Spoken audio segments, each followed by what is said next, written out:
there has been rumblings that basically, Kelsey Plum wanted to get the hell away from them.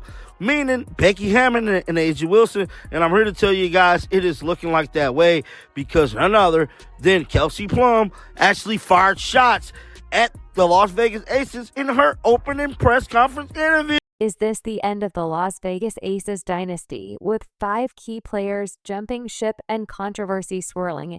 Sure looks that way. But there's more to this story than meets the eye.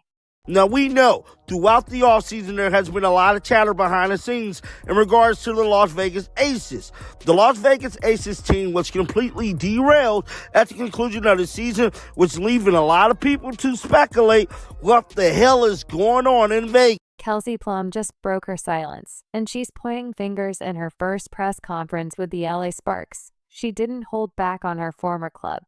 But that's just the tip of the iceberg. Is AJ Wilson really to blame for the team's exodus and implosion? Did Coach Becky Hammond have a hand? Or is there a bigger conspiracy at play? Let's break it down. Just a question for Kelsey. You came from a place in Las Vegas that really valued player health and player experience. I'm just curious what it was about LA that convinced you that the Sparks would also provide a high-quality player experience and amenities. Picture this Kelsey Plum standing at the podium, LA Sparks jersey in hand. The air is thick with anticipation. Something's off, and you can feel it. What's she about to say? I will say every step of the way, they have not just met but exceeded my expectations. And I've been treated better than I've ever been as a WNBA player. And I think that, at times, people have their own experiences, but I can speak for myself. And this has been first class. At first, it's all smiles and thanks the usual press conference stuff.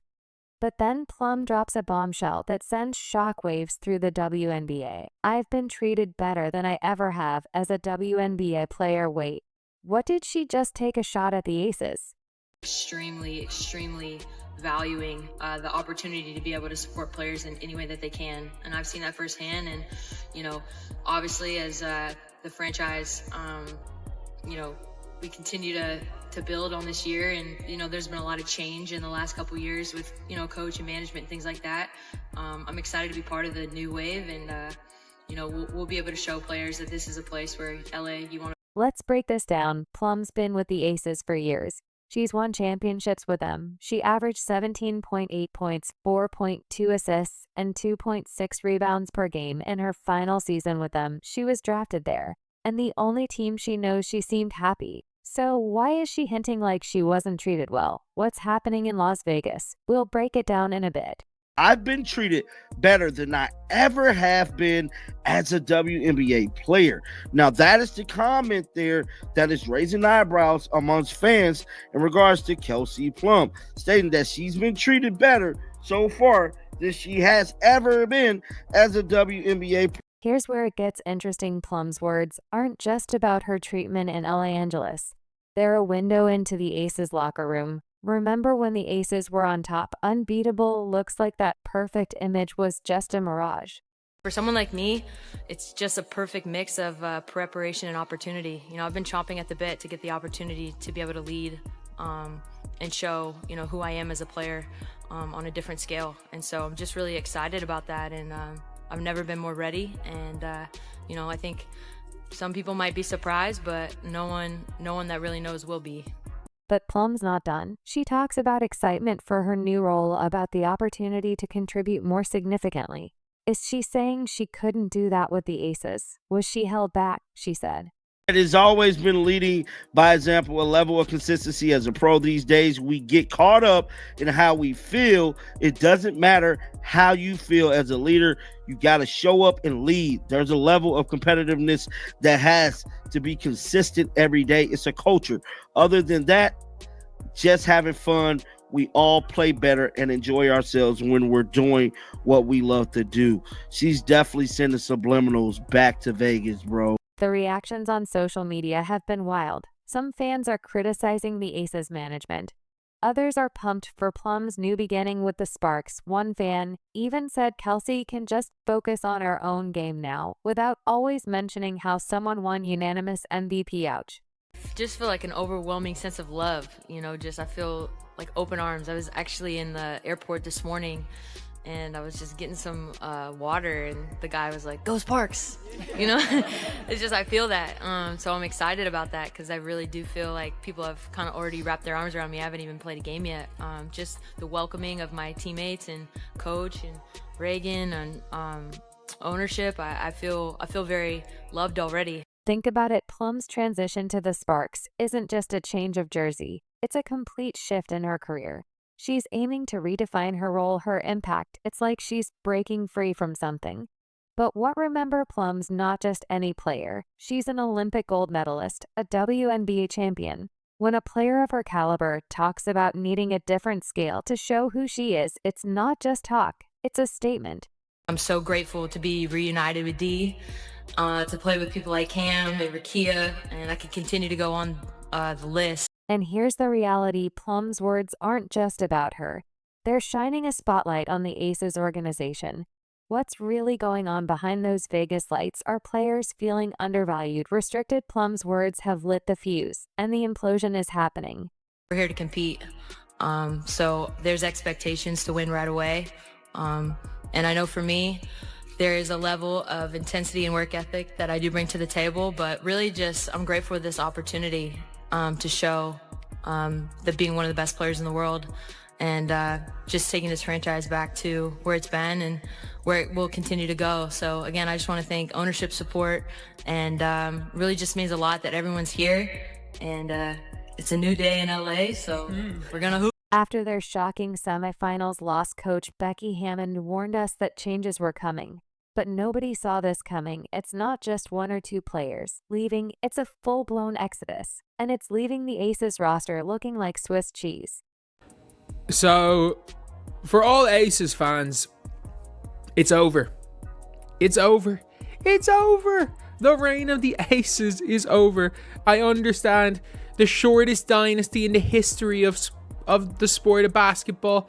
You know, I've never heard of a dynasty that won 2 championships and then was done, because you're seeing all the ring-chasing free agents getting out of Vegas. Let's start with Kate Martin. Remember her, the fan favorite, the promising young player who had Aces fans dreaming of a bright future. Well, the Aces left her unprotected in the expansion draft, and the Golden State Valkyries snatched her up faster than you can say rookie mistake. Martin's excited about her new gig, saying, "I'm really excited for this new beginning." And to build something from the ground up here with the Valkyries, ouch Aces, that's got to sting. We have to get better. We have to really take a sharp look at ourselves, look ourselves in the mirror, see our shortcomings, and then, you got to make the moves necessary, whatever that means, to put the best product that we possibly can. It's not going to be the same group probably next year. It just won't. And I'm sad about that because I really like that group. They're a pain in my ass, but I was a pain in their ass too. But wait, there's more. Sydney Colson, Wilson's bestie and locker room spark plug. She's packing her bags for Indiana. That's right, Colson's joining the Fever, leaving Wilson without her ride or die on the court. It's like watching the Aces team chemistry evaporate before our eyes. And if you thought that was bad, hold on to your hats. Tiffany Hayes, the reigning WNBA 6th Player of the Year, is also saying goodbye to Sin City. She's joining Kate Martin on the Valkyries, taking her 9.5 points, 2.8 rebounds, and 2.1 assists per game with her. That's a massive hit to the Aces bench depth, folks. I'm really excited. This league is all about opportunity, and, you just need one shot, right? And I am very thankful for the Aces and everything I got to learn there, but I'm really excited for this new beginning and to build something from the ground up here with the Valkyries. Alicia Clark, after winning a championship with the Aces, is heading back to her old stomping grounds in Seattle. She's thrilled about her return, saying, "I would love to go back to my WNBA home," which is Seattle. Another one bites the dust for the Aces. You need to tell me that two-time WNBA champion, the face of the God Dog League, okay? The Aces' main girl, right-hand man, Sydney Colson, is no longer returning to the Aces and is signing with the Indiana Fever. First of all, do the Fever even have any more roster spots open? How many folks are you guys going to sign? To Seattle. So what's driving all these players away? Is it the bright lights of new opportunities? Or is there something rotten in the state of Las Vegas? Here's where it gets interesting. The Aces salary cap is tighter than a Vegas poker player's grip on their chips after snagging Jewel Lloyd and her supermax salary. The Aces are scrambling to fill out their roster with minimum contracts. It's like watching a high-stakes game of musical chairs, and the Aces are running out of. Then, of course, there is Tiffany Hayes, who, guys, Tiffany Hayes was not even supposed to be in the WNBA last season. She had actually retired in the offseason of 2024. Let's talk about what's really going on behind the scenes with the Aces. You thought the player exodus was bad. Well, sit tight, because the front office drama makes their one-court issues look like child's play. Remember when the Aces front office was the envy of the league? Those days are long gone. Now it's more like a ghost town, and at the center of this mess, General Manager Natalie Williams, or should I say former General Manager. That's right, Williams was fired due to a vague front office restructuring. But here's where it gets interesting. Months later, the Aces still haven't appointed a new GM. Talk about leaving your organization in limbo. Let's start with Alicia Clark. According to Ramona Shelburne of ESPN, the Aces wanted to bring back Alicia Clark. But when Seattle came a-knocking, Alicia was like, you know what? I would love to go back to my WNBA home, which is Seattle. Now, guys, if y'all don't know, Alicia Clark won 2 titles with the Seattle Storm in 2018 and 2020. And now at 37 years old, she is looking to bring her 3-and-D game back to. But wait, there's more. Rumors are swirling that head coach Becky Hammond is eyeing a power play. Word on the street is she's gunning for a dual role as both head coach and general manager. Sound familiar? It's the same setup her former boss Greg Popovich had. But let's be real, is consolidating that much power really a good idea when your house is already on fire? Speaking of Hammond, she's got her own set of problems. Remember that suspension she faced for violating the league's respect in the workplace policy? Yeah, that didn't exactly help the Aces' image. But that's just the tip of the iceberg. I don't want to be great for you guys, no offense, but I want to be great for my team. I want to be great for this franchise. It is hard as shit. It is hard as shit because there's tons of people that want to break you down. Great teams in this league that are going to try to come after you every single night. But when it comes to taking accountability, I have no problem in that because I want to be great. I want to be great for my teammates. So yes, it can start in practice. Yes, it starts in training camp. Yes, it starts in the wins and the losses. But I'm not going to stop.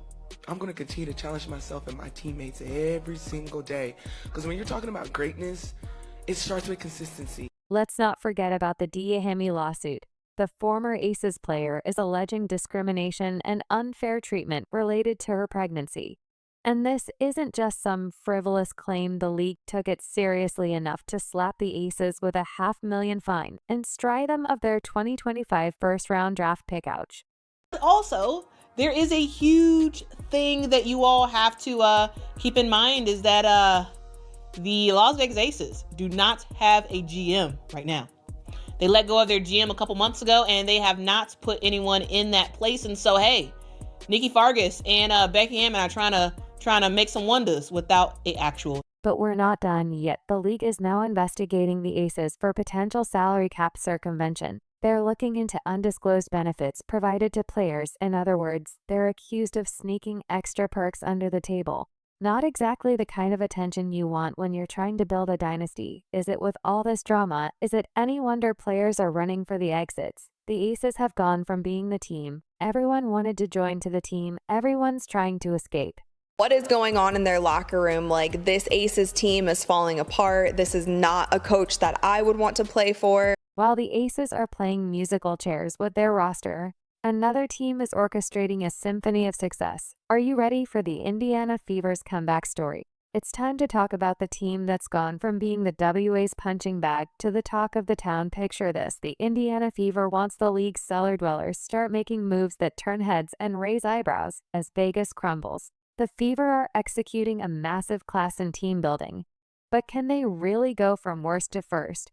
On top of that, the league is investigating the Aces for potential salary cap circumvention. Back in May, the Las Vegas Convention Authority gave each of the players an additional $100,000 to basically be active in the community. Let's talk about their free agency shopping spree. It's like they're collecting a who's who of WNBA royalty to build around their generational superstar Caitlin Clark and the Fab Four of Aaliyah Boston, Kelsey Mitchell, and Lexi Hall. Natasha Howard, a three-time WNBA champion, brings her defensive prowess and versatility to the front court. Danana Bonner, a four-time All-Star, adds scoring punch and veteran leadership. Sophie Cunningham, known for her fiery competitiveness and clutch shooting, joins the mix, and Sydney Colson. She brings championship experience and a winning mentality from her time with the Aces. Breaking news came down, so we have to discuss it. This is what we do here. We're talking about the Indiana Fever making yet another move, Alicia, because they're Thanos right now and they're collecting all the Infinity Stones. But that's not all. The Fever didn't just bring in new talent. They kept their homegrown star, Kelsey Mitchell. That's how you build loyalty, folks. Mitchell, who's been with the Fever through thick and thin, now has a supporting cast that can help her shine even brighter. Here's where it gets interesting. The Fever didn't just sign these players. These players chose the Fever in one off-season. They've gone from league laughingstock to potential powerhouse. And you know what? It's a slap in the face to those who doubted them, like Cheryl Swoops, who once said no one wanted to play in Indiana. I am ready to proclaim the Indiana Fever as your WNBA champs. While the Aces are dealing with drama and departures, the Fever are showing everyone how it's done. They're building a positive team culture, making smart management decisions, and rapidly changing their franchise's fortunes. It's like watching a phoenix rise from the ashes. But instead of flames, it's decked out in Fever red and blue. And let's not forget the mastermind behind this transformation, Kelly Krakoff. The team's returning president has orchestrated a comeback for the ages. She's brought in Amber Cox as GM, a savvy move that's already paying dividends. And with Stephanie White back as head coach, it's like the band's getting back together. But this time, they're ready to top the charts. Building quality depth is going to be important. You know, when you have a core three like we have, you know, surrounding them with players who are going to, you know, fill the roles, certainly, first and foremost, who are going to embrace the roles, you know, secondly, and who give us the best opportunities for success by complementing what they do really, really well. The Fever aren't just building a team. They're creating a winning environment. They're showing that with the right leadership, smart acquisitions, and a dash of homegrown talent, you can turn things around faster than you can say. WNBA champions, the Indiana Fever, are quietly building a powerhouse. And it's not just about Caitlin Clark. They're bringing back key figures like Kelly Krakoff and adding championship veterans to support their rising star. Meanwhile, the Aces, they're dealing with locker room drama and leadership issues that could seriously mess up their rebuilding plans.